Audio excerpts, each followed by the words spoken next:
It started like this. A cocky, silver-spoon punk struts into my house, my sanctuary, and announces he's stealing my wife for a weekend fling. As if that didn't twist the knife. He slings threats like an untouchable god. I wanted to wipe that smug grin off his face, but I held back. Revenge isn't loud or fast, it's a slow burn. Patiently stoked, delivered with precision. And when it was over, I didn't just win, I cashed in big. So, stick around.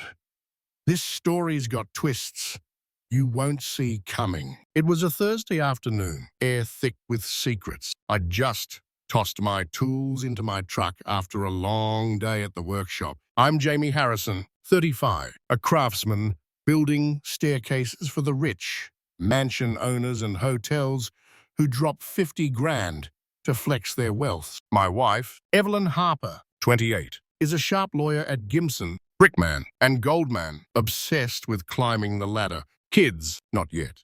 She's chasing her name on the letterhead. I pulled into the driveway at 4 p.m. and froze. Evelyn's sleek car was out of place. Thursdays are her late nights. Buried in files, not home. Something was wrong. I slipped in through the back door, boots gritty with sawdust, water pressure dipping like someone had showered. Evelyn's a morning or night rinse type, not mid-afternoon. I swapped my gear for a tee and jeans, then trudged upstairs, each creak tightening my gut. There she was, fresh from the shower, sliding into the black fishnet stockings, a new black dress, slinky, pricey, draped the bed like a taunt. "Hey, hon," I said, keeping it light despite the alarm bells. "Did I miss something? We hitting the town?" She sighed, then turned to me. "No, Jamie, I'm heading out. Alone." Back Sunday, staying with Victor Langston. The name hit like a brick. Victor Langston, a slick mid-40s lawyer from her firm's holiday party, dripping arrogance. I blinked, stunned. "Wait, what? Work thing?" My voice cracked. "Nope," she said, cold as steel. "Not work. Victor booked us a getaway. See you next week." I reeled, anger surging. "You're ditching me to shack up with another guy? What the hell?" Evelyn, she locked eyes with me, unyielding. "Get used to it. Jamie, it's what Victor wants." A smirk flickered. Might not be a one-off. He's hinted this could be regular. Life's easier if you roll with it. Rage boiled up. "You think I'll sit here like a chump while you play house? If you believe I'll let some pompous jerk erase me, you're dead wrong." She ignored me, priming in the mirror like my words were nothing. I stormed downstairs, yanked a beer from the fridge, and popped it open, the chill steadying my hands. Then I heard it. A deep, predatory rumble. A black Mercedes gleamed in the driveway, and out stepped Victor, swaggering like he owned my world. Victor Langston crossed my threshold like a king, his tailored suit radiating money and menace. Evelyn darted downstairs, irritation flashing as she flung the door wide. "Sorry he kept you waiting." "Victor," she purred, her voice soft and sweet. Nothing fresh like the ice she'd thrown my way. He smirked, eyeing me like dirt. "Hey, sawdust boy," he drawled. "Heard you're not thrilled about Evelyn hanging with me this weekend." My fuse blew. "Listen, you smug bastard, you've got 5 seconds to get out before I call the cops." He laughed, a slow, mocking sound that crawled up my spine, and glanced at Evelyn. She smirked back, in on it. "Go ahead, call them," he said, leaning against my wall like it was his. "See if they care. Guess again." Then his eyes hit my shirt pocket. "Hang on, are you taping this?" Before I could move, he lunged and snatched my phone. With a flick, he smashed it on the tiles. Glass shattered like my restraint. "Listen close, you nobody," he hissed, stepping in. "Evelyn's mine. This weekend, whether you like it or not, she'll be with me whenever I please. Your thoughts, they don't mean squat. Cross me, and you'll wish you hadn't. One whisper to my wife, one hint of trouble, and I'll plant files on your computer. Money laundering. Maybe worse. A few clicks, and your life's done." I wanted to deck him, but I held steady, staring him down. He wanted me to snap. I wouldn't give it to him. "Sounds simple," I said, voice cool. "Slap some junk on a computer. Click a few times. Boom, someone's toast. But if it's illegal, doesn't that screw you too? Just holding It's a crime, right? I kept it light, like we were chatting about the weather. His smirk widened, oozing superiority. That's the difference. Jamie, what's a crime for you? For me, it's nothing. Cash, power, friends. We don't play by your rules. Stick to your morals and leave the big game to the pros. He spun toward the door, waving Evelyn along. She grabbed her bag and breezed past me. Not a glance, like I was a ghost. Rage simmered, but as they vanished into the dusk, I tipped a silent hat to the crook who'd robbed me years back. That scare rigged this place with security. Cameras, mics, streaming to a cloud she didn't know about. I'd flipped it on when she dropped her bombshell. Victor thought he'd won, but I held the ace. I grabbed my personal phone. Thank God he'd only smashed my work one, and dialed Nathan Carver, my lawyer and brother-in-law. He'd married my sister Beatrice. Her drowning broke us, but he stayed family. Now with Clara, Nate, I'm in deep, I said, spilling Victor's threats and Evelyn's betrayal. Stay put, he replied, steady. Clara and I'll be there in an hour with food, no calls, no texts, just wait. My mind rewound the wreckage. Evelyn had torched our 4-year marriage for Victor's money and swagger. 5 years ago, I met her at a buddy's birthday bash, her laugh pulling me in. A year later, we were hitched, her ambition meshing with my grit. I'd started as a bookkeeper for Mr. Henderson, an old woodworker, then found my calling in crafting. When he retired, my parents helped me buy his shop. Now, my business out-earned her lawyer pals, but she never saw it. The doorbell snapped me out of it. Nathan and Clara stood there, loaded with takeout and beer. You okay? Jamie, Clara asked, hugging me tight. I can't believe Evelyn did this. Nathan clapped my shoulder. We're sorting this, bro. Over dinner, I spilled every detail. Then played the surveillance clips. Victor's voice dripped through, smug and damning. Grade A arrogant ass, I muttered. Nathan snorted. He's a fool and he just handed us proof. Nathan's words hung in the air. Victor had handed us proof, and now it was time to strike back. I leaned forward, replaying the surveillance clips, his smug voice dripping through the speakers like poison. Can I even use this? I asked, doubt creeping in. I didn't ask to record. Nathan grinned, all confidence. Your house, your rules. Legally, you're solid. But we've got to play smart. Victor's not just some rich punk. He's Reginald Langston's son. I nodded. Reginald, the founder of GBH, was a titan with a web of cronies. Judges, D's, all old pals. He didn't win by brains, Nathan said. He had connection. Victor's riding that same crooked wave. That's why he's dangerous. But it's our edge, too. Criminal court's the move. Turn his threats into charges. His buddies can't bury a spark flickered in me. Hope, maybe, sharp and fragile. A knock broke the tension. Sophie, come in, Nathan called. A short brunette stepped inside, clutching a tech bag. Jamie, meet Sophie Marwood, PI tech genius I work with. I ran through Victor's blackmail spiel, planting files, ruining me. Her face tightened. He's got 2 plays, she said, unpacking a sleek gadget. He could sneak in, plant stuff, your cameras will catch that. Or he'll try remotely. This logs every attempt. Pull your files to an external drive. Wipe your computer clean and keep it off a few days. No recent use.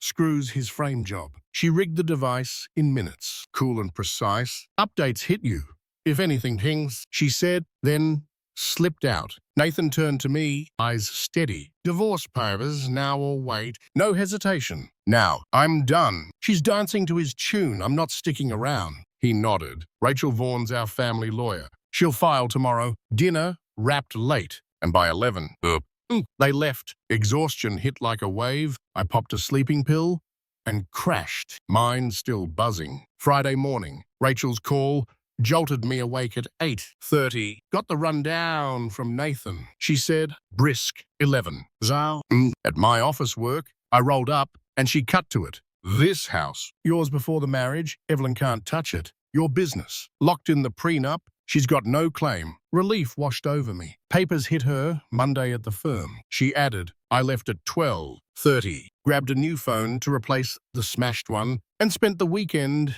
in my backyard workshop, hammering out the chaos in my head. Sunday night, I moved Evelyn's stuff to the guest room and locked my bedroom. My house, my rules. At 7, boop. Victor's car rumbled up. He dropped her off and peeled out. She strolled in, casual as ever. "Hey, sweetie, how's your day?" she chirped, fake perkiness, dripping. I stayed buried in my book. "Fine." Her grin faltered, then cracked. "Oh, perfect. Keep sulking." She spat. "Victor said you'd pull this. Too dumb to see what I need. Too childish to own your mess." I didn't bite, counting silently to stay cool. She stormed upstairs. "Jamie, did you lock my bedroom?" She screeched. "That's my bedroom now." I called back. "Steady. Your stuff's in the guest room. Stay there or leave." She raged. "This is insane. Wait till Victor hears." I cut in. Dry. "What deal did I miss? I didn't sign up for your side piece gig." Silence. Then a door slammed, rattling the frame. Evelyn's tantrum faded into quiet. But my phone pinged. A text from an unknown number. "Langston here. Locked. Evelyn out. Thought I was clear. Cook her favorite meal tomorrow. Apologize. Play nice all week. And maybe I'll let her stay next weekend. Cross me, and my warnings get real." The guy was unhinged. Arrogance and lunacy in one messed up package. I screenshotted it, sent it to Nathan, and ignored Victor's follow-up drivel. He was burying himself, and I'd let him dig. That night, Evelyn bunked in the guest room. I locked my bedroom tight, double-checking the surveillance was humming. Come morning, I waited till she peeled out, then pulled the footage. Nothing but a shower and a quick exit. Rachel texted at 10:15. Papers served. I braced for her wrath, but silence held. At 3:12 p.m., an alert hit. Evelyn and a stranger in my house, heading straight for my office. He plugged a flash drive into my computer, planted something, while she stuffed bags with her gear. They bolted fast. My gut twisted, but the cameras caught it all. His face, clear as day. I texted Nathan, "Game's on." Heart pounding. "Head home. Act normal," he called back. "Cops might show tonight or tomorrow. If they grab you, say nothing. Michael Donovan's your defense guy, and he's got the recordings." I stayed calm, plotting my next move. Next morning, mid-errands, another alert. Cops in my house, messing with my system. The feed went dark. Nathan caught it, sent it to Michael. An hour later, they cuffed me at my shop, rattling off rights, firing questions. I clammed up, per Nathan's orders. At the station, they took my phone and wallet, dumped me in a cell with 4 others. 3 hours dragged by. Then a guard hauled me to a room. "I didn't call my lawyer," I muttered, but in walked Michael Donovan, early 40s, sharp suit, cool as steel. "This arrest is a sham," he said, notepad out. "They're hoping you'll crack. You won't. We've got this." Victor strutted in later, grinning like a shark. "You're in deep now. Harrison, your word against mine. A nobody versus me. Who's the judge gonna believe?" I stared, silent. He snapped, acting tough. "Stew in that cell. We'll talk tomorrow." He left, and I simmered, resolve hardening. That afternoon, Tom Bradley took over. Tall, blonde, no nonsense. "Nathan couldn't reach you. Figured they'd nabbed you." Victor's gloating was illegal. "He's off limits. You're in court tomorrow. Bail's steep." But Nathan's got it. Next day, I pleaded not guilty to bogus charges. Illegal files on my computer. Bail hit. $25 and Nathan pay. At a diner, Tom laid it out over lunch. "They grabbed you before searching." Sloppy. Victor's visit. Dirty. "He's got friends, but enemies too. We'll find 'em." Back home, my office drawer gaped open. My backup drive gone. I called Tom, panic rising. "They've got nothing we don't already have," he said. "Steady." Their mistake was thinking they'd win. Days later, Tom dropped the bomb. Charges against me dismissed. An inspector, immune to Victor's pull, hit him with blackmail, evidence tampering, and possession raps. Evelyn caught a conspiracy charge. Justice tasted close, but the fight wasn't over. The tide had turned. Victor's charges stuck, and Evelyn's conspiracy rap pinned her to his sinking ship. Nathan called me over for dinner that night, voice buzzing with relief. On the way, Rachel texted, "Jamie, Evelyn's signing the divorce papers. Wants an hour with you at my office." My stomach twisted, but if it'd speed this up, I'd grit through it. "Fine," I grumbled. "Let's rip the Band-Aid off." Wednesday, I rolled up to Rachel's office. She met me at the door, stern. No clue what she'll say, but watch yourself. Assume she's recording. I stepped into the small room, and there she was. Evelyn, hollowed out, a shadow of the woman I'd married. "Thanks for coming, Jamie," she said, voice shaky. "I'm ashamed. Victor had me wrapped up.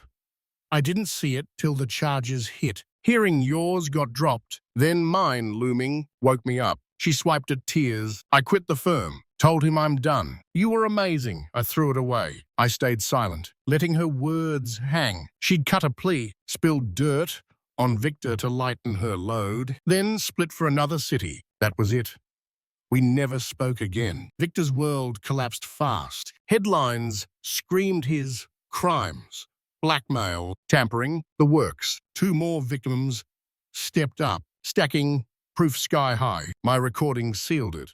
He got 12 years in the clink. I sued him and his firm, slugging it out in court for months. They coughed up $2 million. I slid a chunk to Nathan. He tried to dodge it, but I wouldn't let him. My business soared after that, crew growing into a tight-knit pack, more like family than hired hands. At Nathan's barbecue a few months later, I met Lily, Clara's sister, warm, real. She sparked something I hadn't felt in years. Hope crept back, slow but sure. Then, when the civil case closed, I paid Victor a visit in prison. The guard marched him in, orange jumpsuit, clashing with his blazing hate. "What do you want?" "Harrison," he snarled, eyes wild. I grinned. "Easy, just jogging your memory." "Pal, how epically you screwed yourself. Thought you were untouchable." "Huh." I waved at his get-up. "That jumpsuit's a throne for a king like you." He lunged, face red, fists balled. "You son of a..."